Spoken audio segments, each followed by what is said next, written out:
মোক হীন মুক্তি নালাগে, তোমাৰ চতুৰ্ভুজ ৰূপ নালাগে, ধন সম্পত্তি ঐশ্বৰ্য বিভূতিও নালাগে। লাগে মাথো এটা বস্তু, তোমাৰ একান্ত ভকতৰ মুখেৰে সদায় যেন তোমাৰেই গুণনাম শুনি থাকিবলৈ পাওঁ, সেই সুযোগটোহে তুমি মোক প্ৰদান কৰিবা প্ৰভু। এইদৰে দেৱাহুতিয়ে ঈশ্বৰ কৃষ্ণক ভজনা কৰিছিল। কিন্তু আমি সমস্তই যদি তেৰাক লগ পালোহেঁতেন, তেতিয়াহ'লে কি বস্তু আশা কৰিলোহেঁতেন? ধন সোণ ঐশ্বৰ্য বিভূতিকে আদি কৰি ঘৰখনৰ পৰিয়ালৰ পৰা আদি কৰি মিতিৰ কুটুম্ব ভাগিন ভতিজা সকলোৱে চাকৰি পোৱালৈকে ঈশ্বৰৰ চৰণত অৰ্পণ কৰি দিলোহেঁতেন। কিন্তু দেৱাহুতিয়ে কি বিচাৰিলে? ঈশ্বৰ কৃষ্ণৰ ভক্তি। ইয়াতে প্ৰমাণ হয় যে দেৱাহুতিয়ে এগৰাকী ভক্তি মাতৃৰ লগতে ঈশ্বৰ কৃষ্ণৰ একনিষ্ঠ সেৱকো আছিল। আৰু এটা প্ৰমাণ আছে, যুক্তি দিবলৈ এই প্ৰমাণটো ক'বলগীয়া হয় যে একান্ত ভকতে সদায় ঈশ্বৰৰ পৰা মুক্তিৰ বাঞ্ছা নকৰে, ভক্তিৰেই বাঞ্ছা কৰে, ভক্তিৰ ৰসৰেই বাঞ্ছা কৰে। এই কাহিনীটো আমি অসমৰ বিভিন্ন প্ৰান্তত কৈছোঁ, তথাপিতো ক'ব লগা হয় যিহেতু ভক্তিযোগ আলোচনা কৰিবলৈ আমাক নিৰ্দেশ দিলে।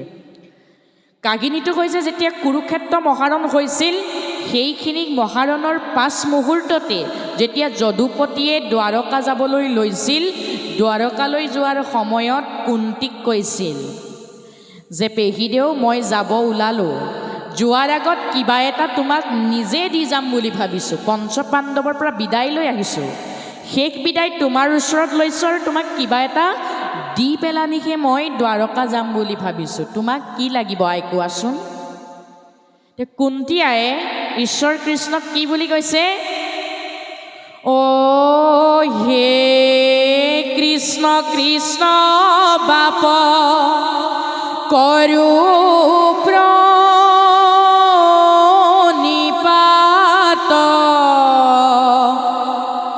পৰম ঈশ্বৰ তুমি জানিলো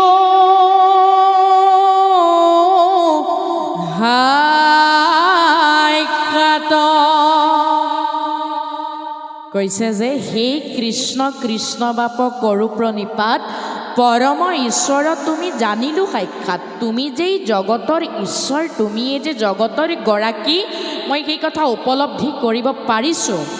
তুমি কুৰুক্ষেত্ৰ মহাৰণত পঞ্চপাণ্ডৱৰ পক্ষ ল'লা, পঞ্চপাণ্ডৱক জয়যুক্ত কৰালা, পঞ্চপাণ্ডৱক ৰাজ্যভাৰ দিলা, যুধিষ্ঠিৰক ৰজা পাতিলা, দ্বাৰকা যাব লৈছা যোৱা, কিন্তু মোক কিবা দিম বুলি কৈছা। যদি দিয়া মোক ধন সম্পত্তি একোকেই দিব নালাগে। যে হে প্ৰভু মই তোমাক ঈশ্বৰ ৰূপেৰে গণ্য কৰিছোঁ। কিয় গণ্য কৰিছোঁ? হে কৃষ্ণ কৃষ্ণ বাপ কৰো প্ৰণিপাত, পৰম ঈশ্বৰ তুমি জানিলো সাক্ষাৎ। নানা বিপদত পুত্ৰ হমে আশা ৰাখি, শতকে শিশুক যেন ঢাকি ৰাখে পাখি। শতক চৰায়ে যেনেকৈ দেউকাৰ আঁৰত নিজৰ পোৱালিটো ৰক্ষণাবেক্ষণ কৰি ৰাখে, তুমিও পঞ্চপাণ্ডৱক তেনেকৈ ৰক্ষণাবেক্ষণ দিলা। দ্বাৰকা যাম কৈছা যদুপতি, তুমি যোৱা, মোৰ অকণমানো আপত্তি নাই, কিন্তু কিবা এটা দিম বুলি কৈছা, যদি দিয়া সেই বস্তু দিয়া। বোলে কি লাগে আই? হেহি হেহি আপদয়া মাৰয় ভীমত, তোমাক দেখিবে পাওঁ যিটো আপদত। কি বিচাৰিলে? হেহি হেহি আপদ আমাৰ অভিমত, তোমাকো দেখিবে পাওঁ যিটো আপদত। যে সেই যদুপতি মোক বিপদ আপদ দিয়া, ইমানেই ডাঙৰ বিপদ আপদ দিয়া যাতে বিপদ আপদটো আহিলে সৰ্বপ্ৰথম তোমালৈ যাতে মোৰ মনত পৰে, সেই ধৰণৰ বিপদহে মোক তুমি প্ৰদান কৰা। ধন সোণ ঐশ্বৰ্য বিভূতি মোক একোকেই নালাগে, এইবিলাকৰ প্ৰয়োজনো নাই। যদি এইবিলাকেই পাওঁ, এই বিনাশী সম্প্ৰতিত মোৰ মনটো সোমাই যাব।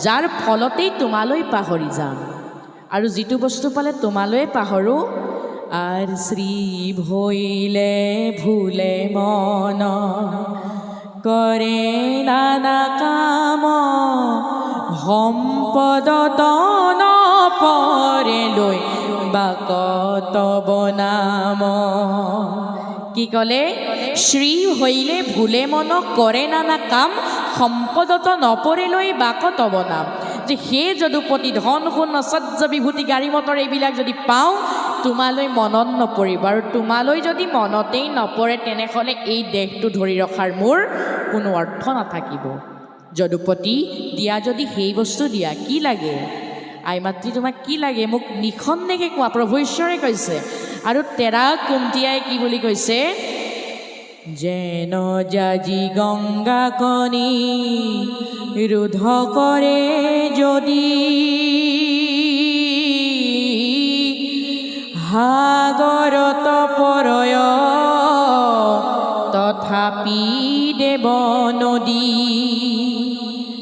সেহিমতে বিঘিনি কোন গণি মূৰ মন সদায় স্মৰুক মাত্ৰ কৃষ্ণৰ শৰণ কি ক'লে যে যদুপতি যেনেদৰে গংগা নদীখনে সাগৰৰ অভিমুখে যাত্ৰা কৰোঁতে বাটত বহুবোৰ জাজিয়ে বাধাও প্ৰদান কৰে কিন্তু জাজিৰ বাধা পাই গংগা যেনেকৈ উভতি নবৈ সাগৰৰ মাজতেই পৰেগৈ ঠিক তেনেদৰে ময়ো মোৰ পঞ্চপাণ্ডৱক লগত লৈ সংসাৰ যাত্ৰা কৰোঁতে যিমান বাধা বিঘিনি আহিলেও সৰ্বপ্ৰথম যাতে তোমালৈ মোৰ মনত পৰে সেই সম্প্ৰতিহে তুমি মোক প্ৰদান কৰা যদুপতি এই বুলি কুন্তিয়াই ঈশ্বৰ কৃষ্ণক কি বিচাৰিলে সংসাৰৰ সমস্ত দুখবিলাক কুন্তিয়াই নিজে বিচাৰি ল'লে সুখ দিব বিচাৰিছিলে ঈশ্বৰে দুখ বিচাৰি লৈছে নিজেই কিয় বিচাৰিছে সুখত থাকিলে জানো ঈশ্বৰলৈ মনত পৰিব বিনাশী সম্পত্তিত মনটো যদি আমাৰ নিমগ্ন হয় কেতিয়াও ঈশ্বৰলৈ মনত নপৰিব সেইবাবে কুন্তিয়াই অতি চালাক আছিলে যাৰ ফলতেই বিচাৰিলে সংসাৰৰ সমস্ত দুখ যাৰ ফলতে কুন্তিয়াই ঈশ্বৰ কৃষ্ণক ধ্যান কৰিলে কুন্তিয়াই বিপদ আহিলে ঈশ্বৰ কৃষ্ণলৈ মনত পৰে যাৰ ফলতে কুন্তিয়াই ঈশ্বৰ কৃষ্ণই অনবৰতেই ৰক্ষণাবেক্ষণ কৰি থাকে কুন্তিয়াই ঈশ্বৰ কৃষ্ণক কৈছে যে প্ৰভু যিমান ক'ব লগা আছিল মই তোমাক কৈ দিলোঁ ক'বলৈ আৰু বেলেগ ভাষা মোৰ ওচৰত নাই এতিয়া যি কৰা এইটো তোমাৰ নিজৰ ইচ্ছা সুখ দিয়া নে দুখ দিয়া কুন্তিয়াইৰ ভক্তিভাৱত প্ৰসন্ন হৈ প্ৰভু ভগৱন্তই কুন্তিয়াই কি বুলি কৈছে তেনেহ'লে পেহীদেউ তোমালোকৰ পৰা দূৰলৈ নাযাওঁৱেই দিয়া যাবলৈ বিচাৰিছিলে দ্বাৰকালৈ কিন্তু কুন্তীৰ ভক্তিভাৱ দেখি আকৌ ভগৱন্ত ঈশ্বৰ পঞ্চপাণ্ডৱৰ লগতেই বসবাস কৰিব ধৰিলে ভকতৰ ভকতীয়ে কেনেকৈ ভগৱন্তক নিজৰ অধীন কৰিব পাৰে এইটোৱে হৈছে ইয়াৰ এক সুন্দৰ নিদৰ্শন গতিকে আমি সমস্তয়ো কুন্তিয়াই যিদৰে ভক্তিৰসৰ বাঞ্ছা কৰিলে আমি সমস্তয়ো ভগৱন্ত ঈশ্বৰৰ চৰণত সদায় ভক্তিৰসৰ বাঞ্ছাই কৰিব লাগিব ঈশ্বৰক পাবলৈ কপিল প্ৰভুৱে আই মাতৃ দেৱাহুতিক কৈছে যে হে আই তুমি যদি ভগৱন্ত ঈশ্বৰ পুৰুষক পাব বিচাৰিছা তেনেহ'লে তুমি কি কৰিব লাগিব সদায় সাধুৰ সংগতেই থাকিব লাগিব যিসকলে ভগৱন্তৰ নাম অহৰ্নিশে শ্ৰৱণ কীৰ্তন কৰিব সেইসকলে সাধু আৰু আই তুমিও সদায় সাধুৰ সংগতেই থাকিব লাগিব ঈশ্বৰৰ নাম লোৱাসকল সাধু তাকে খে বুলিও সাধু জানিবা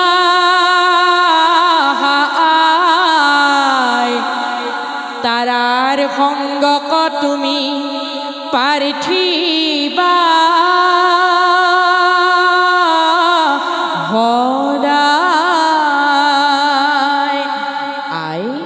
তুমি সদায় সাধুৰ সংগতেই থাকিবা তেতিয়াই ঈশ্বৰক পাবা যেনেদৰে দেৱাহুতিয়ে সাধুৰ সংগত থাকিয়েই ঈশ্বৰক লগ পালে পুত্ৰৰূপেৰে ঠিক তেনেদৰে আমি সমস্তয়ো গুৰুজনাই দিয়া নৱবিধ ভক্তিৰ জৰিয়তে ঈশ্বৰক পাবলৈ চেষ্টা কৰিব লাগিব এই নৱবিধ ভক্তিনো কি শ্ৰৱণ কীৰ্তন স্মৰণ অৰ্চন বন্দন পদসেৱন দাস্য সখিত্ব আৰু আত্মনিবেদন 9টা ৰাস্তা দি দিলে গুৰুজনাই ঈশ্বৰক পাবলৈ।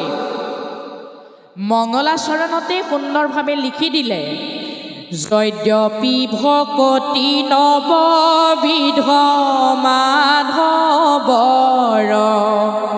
শ্ৰৱণ কীৰ্তন তাত মহাশ্ৰেষ্ঠ তৰ, অৰ্চন বন্দন ধ্যান সমস্ততে হৰি, যশ কীৰ্তনতে তুষ্ট কুন্তম সাহৰি। কৈ দিলে যে নৱবিধ ভক্তিৰ ৰাস্তা যিহেতু প্ৰদান কৰিছেই গুৰুজনাই, সেই নৱভক্তিৰ ভিতৰতো প্ৰাধান্য দি দিছে 2টা ভক্তি। সেইকেইটা কি? শ্ৰৱণ কীৰ্তন তাত মহাশ্ৰেষ্ঠতৰ। তাৰমানে 9বিধ ভক্তিৰ ভিতৰত শ্ৰৱণ কীৰ্তনক শ্ৰেষ্ঠতাৰ গুণ প্ৰদান কৰিছে। ভগৱন্ত প্ৰভুৱে প্ৰাণৰ বান্ধৱ উদ্ধৱক কৈছিল যে সেই উদ্ধৱ, সত্য যুগত মোক পাবলৈ ঋষি সমস্তই ধ্যান কৰিছিল, ত্ৰেতা যুগত যজ্ঞ কৰিছিল, দ্বাপৰত পূজা কৰিছিল, কিন্তু এই 3 যুগত নানা ৰূপেৰে নানা প্ৰকাৰে নানা যজ্ঞ পূজা পাতল কৰিও মোক পোৱা নাছিল।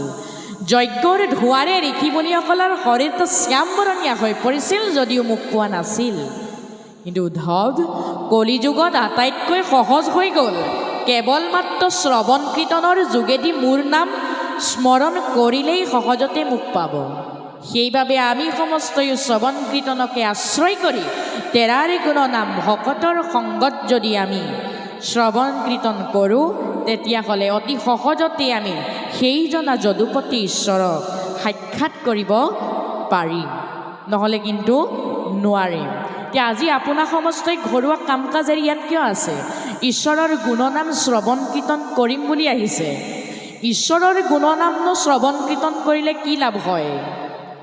যদিহে আমি সমস্তজনে তেৰাৰ গুণনাম একান্তভাৱেৰে কায় মন বাক্যিত এক কৰি সুদৃঢ়ভাৱেৰে শ্ৰৱণ কীৰ্তন কৰোঁ, তেতিয়াহ'লে আমি সমস্তজনেই অপাৰ সংসাৰখন পাৰ হ'ব পাৰিম, নহয়নে বাৰু? মনুষ্য জন্মটো ঈশ্বৰে প্ৰদান কৰিছে তেৰাক ভজনা কৰিবৰ বাবে। গতিকে আমি সমস্তই মনুষ্য জন্ম পায়েই যদি তেৰালৈ পাহৰি যাওঁ, তেনেহ'লে এই দেহ ধৰাৰ কোনো অৰ্থই নাথাকিব। 84 লক্ষ বাৰ জন্মগ্ৰহণ কৰি আহিহে মনুষ্য জন্ম পালোঁ। তাৰ এটা সমাধান আছে বিষ্ণু পুৰাণৰ মতে। স্থবিৰ যোনিত গছলতা আদিত আমি 20 লাখ বাৰ জন্মগ্ৰহণ কৰিছোঁ। জলজ যোনিত মাছ কাছ আদিত 9 লাখ বাৰ, কৃমিজ যোনিত পোক পৰুৱা আদিত 11 লাখ বাৰ, পশুৰ যোনিত বাঘ সিংহ আদিত 30 লাখ বাৰ, চৰাইৰ যোনিত 10 লাখ বাৰ আৰু বান্দৰৰ যোনিত 4 লাখ বাৰ, মুঠতে 84 লক্ষ বাৰ জন্মগ্ৰহণ কৰি আহি মনুষ্য জন্মটো পাইছোঁ। আৰু মনুষ্য জন্ম পায়েই যদি আমি হৰিক ভজনা নকৰোঁ, তেতিয়াহ'লে কি কৈছে? অৱশ্যে শৈবা ভাই তৰু তৃণশিলা। ঈশ্বৰক আমি ভক্তি কৰিবই লাগিব গুৰুজনাই প্ৰদান কৰা নৱবিধ ভক্তিৰ যোগেদি। যিকোনো এটা ৰাস্তাইদি যদি আমি ভকতি কৰোঁ তেতিয়াও পাম। যেতিয়ালৈকে আমি এই ভকতিৰ পঢ়াশালীখনত আমাৰ নিজৰ নামভৰ্তি নকৰাওঁ, তেতিয়ালৈকে ভগৱন্ত প্ৰভুৱে আমাৰ এই দেহটোৰ দায়িত্ব নলয়। যদিহে আমি একান্তভাৱেৰে তেৰাৰ চৰণত শৰণাপন্ন হওঁ, তেৰাৰ সুদৰ্শন চক্ৰই অনবৰতে ৰক্ষণাবেক্ষণ দিব। তাৰ প্ৰমাণ আছে। দুৰ্বাসা ঋষিয়ে ৰজা অম্বৰীষক যেনেদৰে অপমান কৰিছিল, সেই অপমানৰ ফলশ্ৰুতিতেই প্ৰভু নাৰায়ণৰ সুদৰ্শন চক্ৰই দুৰ্বাসা ঋষিৰ পাছ লৈছিল, খেদি গৈছিল। দুৰ্বাসা ঋষি কৈলাশত শিৱৰ ওচৰ পালে, ব্ৰহ্মালোকত ব্ৰহ্মা ওচৰ পালেগৈ, নাৰায়ণৰ ওচৰো পালেগৈ, কিন্তু কোনেও ৰক্ষা কৰিব নোৱাৰিলে। শেষত গৈ ৰজা অম্বৰীষৰ ওচৰত ক্ষমা প্ৰাৰ্থনা খোজাতহে প্ৰভু নাৰায়ণৰ সুদৰ্শন চক্ৰই দুৰ্বাসা ঋষিৰ পাছ এৰিছে। ইয়াতে প্ৰমাণ হয় ভগৱন্তৰ সুদৰ্শন চক্ৰই তেৰাৰ একান্ত ভকতক প্ৰত্যেক মুহূৰ্ততে ৰক্ষণাবেক্ষণ কৰিবই। এতিয়া আমি সমস্ত বা তেৰাৰ একান্ত ভকত হ'ব পাৰিছোঁনে নাই, সেইটোও এটা ডাঙৰ প্ৰশ্ন। এতিয়া ভকতনো কি? আমি অথনিৰ পৰা ভকত শব্দটোৰ কথা কৈ আছোঁ। আমি ভকত হ'ব পাৰিছোঁ নাই? প্ৰথমতে যদি ভকত শব্দটিলৈ আমি মন কৰোঁ, যদি ইয়াৰ অৰ্থ বিশ্লেষণ কৰি চাওঁ, ইয়াত প্ৰথমতে দেখা যাব ভকতে ভগৱন্ত ভয় বিমোচন ভজন ভক্তিতে তুষ্ট হুয় যিজন। কি বুলি কৈছে? ভ শব্দে ভগৱন্ত ভয় বিমোচন ভজন ভক্তিতে তুষ্ট হুয় যিজন। যিজন প্ৰভু ভগৱন্ত, যাৰ ভয় নাই, যাৰ লাজ নাই, যাৰ শংকা নাই, যিজন ভয়ৰ বিমোচন, সেইজনা প্ৰভু ঈশ্বৰৰ গুণনাম ভকত শব্দটিৰ প্ৰথম অক্ষয়টি অৰ্থাৎ ভ আখৰটিয়ে সুন্দৰভাৱেৰে বৰ্ণনা কৰি দিছে যে ভ শব্দে ভগৱন্ত ভয় বিমোচন ভজন ভক্তিতে তুষ্ট হুয় যিজন। যিজনাক ভক্তি কৰিলে পাওঁ, যিজনা ভয়ৰ বিমোচন, যিজনাক একান্ত ৰূপেৰে ভক্তি কৰিলেই তেৰাক লাভ কৰিব পাৰি, সেইজনাৰ গুণগানকেই বৰ্ণনা কৰিলে ভ অক্ষয়টিয়ে। ভকত শব্দৰ প্ৰথম অক্ষয় ভ অক্ষয়টিয়ে। ইয়াৰ পাছত কৈছে ক অক্ষৰটিয়ে, ক শব্দে কৃষ্ণ ভজি পবিত্ৰ পৰম আত্মাতমানন্ত কৃষ্ণ সমস্ততে সম।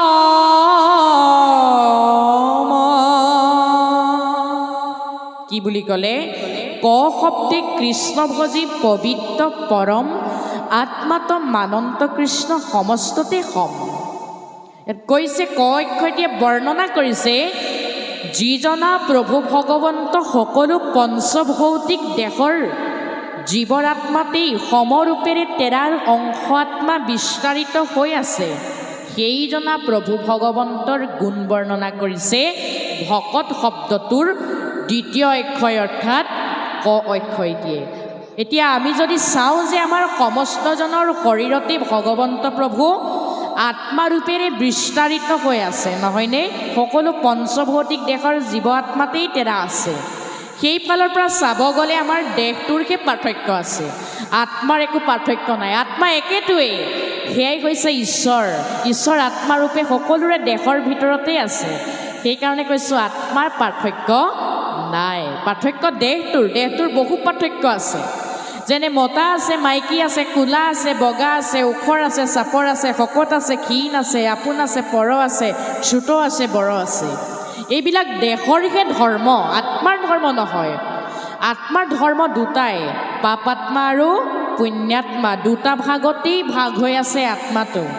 যদি সেই ঈশ্বৰৰ গুণগান গাই আমি ভাল কৰ্ম কৰিছোঁ, তেতিয়াহ'লে আমাৰ আত্মাটো পুণ্যাত্মা শাৰীত আছে। গতিকে তেৰাৰ নামকেই জীৱিত কালত শ্ৰৱণ কীৰ্তন নকৰিলোঁ, তেতিয়াহ'লে আমাৰ শৰীৰটোক মহাপুৰুষে পাপ আত্মা বুলি কৈছে। গতিকে নিজেই বিবেচনা কৰক, প্ৰকৃততে আমি পাপ আত্মাৰ শাৰীত পৰিছোঁ নে পুণ্যাত্মাৰ শাৰীত পৰিছোঁ? ইয়াৰ পাছতেই ভকত শব্দটোৰ তৃতীয় অক্ষয় ত অক্ষৰটিয়ে বৰ্ণনা কৰিছে ত শব্দে তৰ নৰ উপায় হৰণ।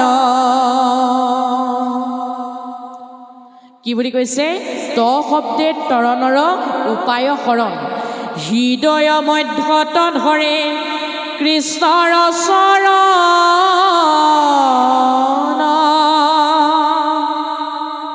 তাকে খে বুলিয় ভকত জানিবা নিশ্চয়,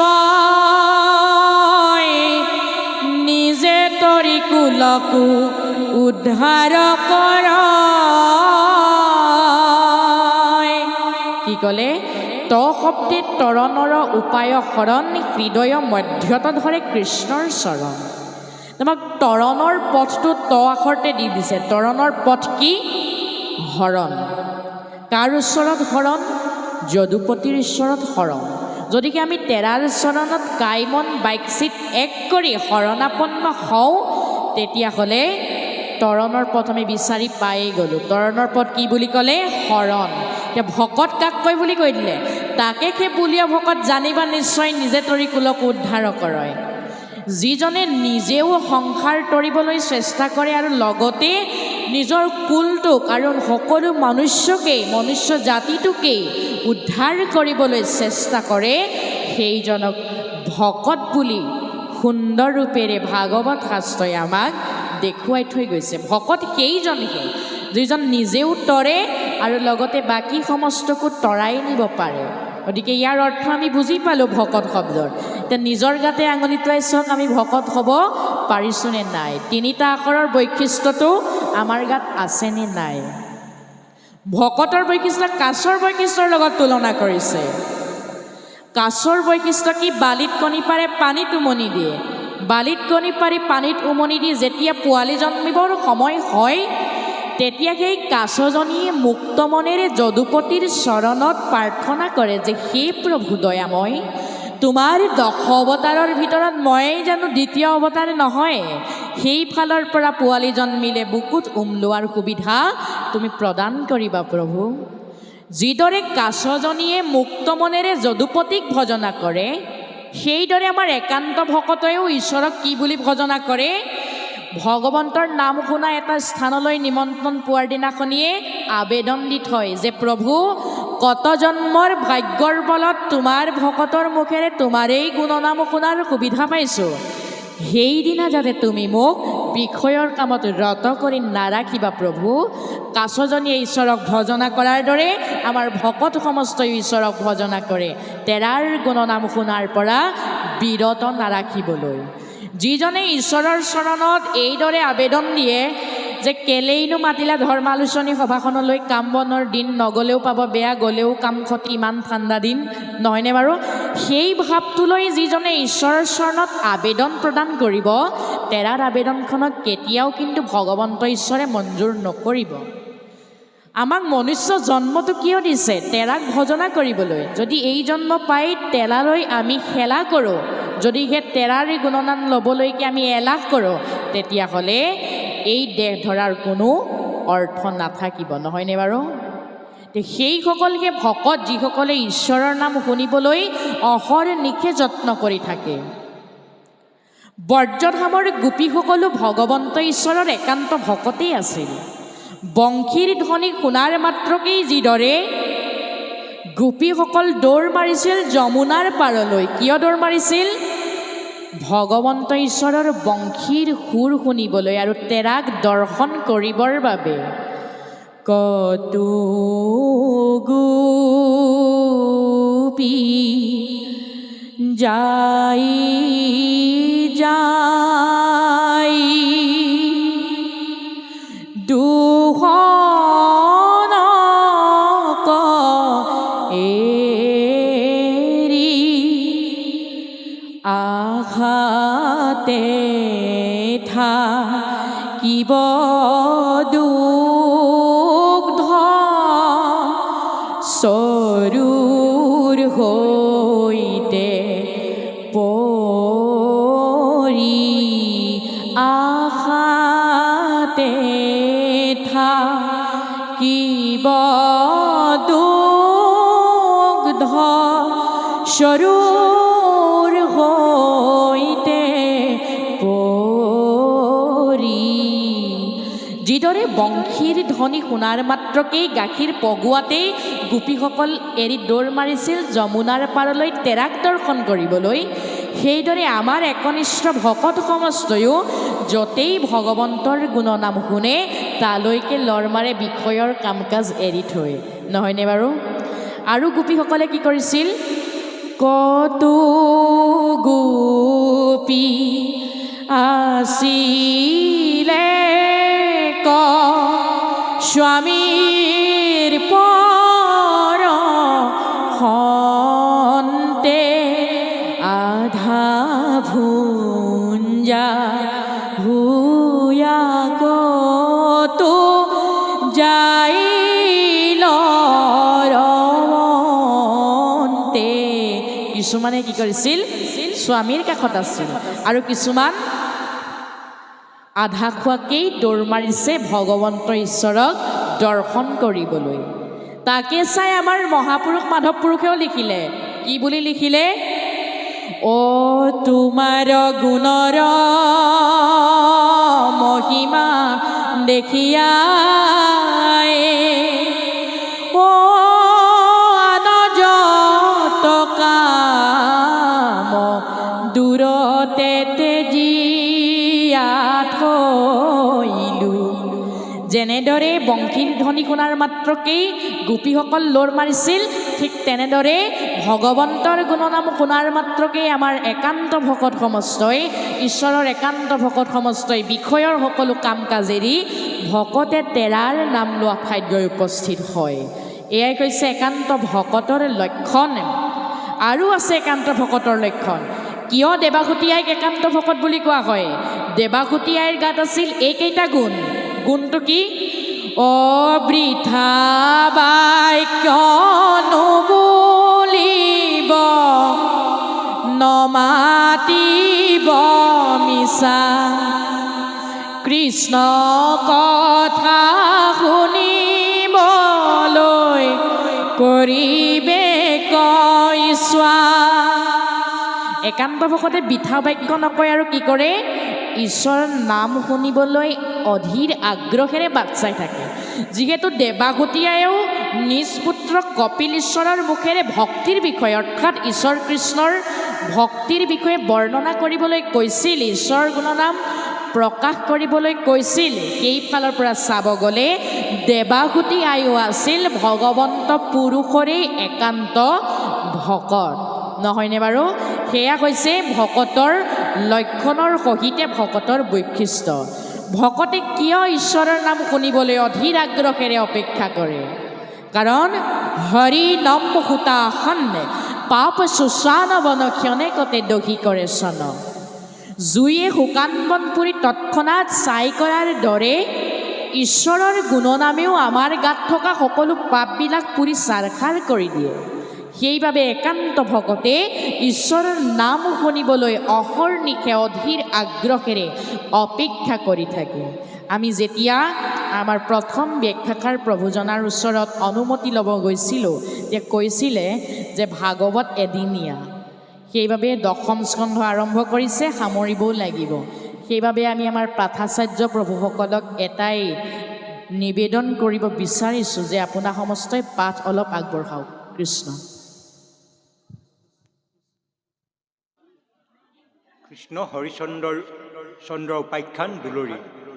হুকনি গদতি শুনিও নিপতি, নাৰদে যেবে কহিলা, হৰিচন্দ্ৰ মহানিপতিয়ে পাছে বৰুণ কণি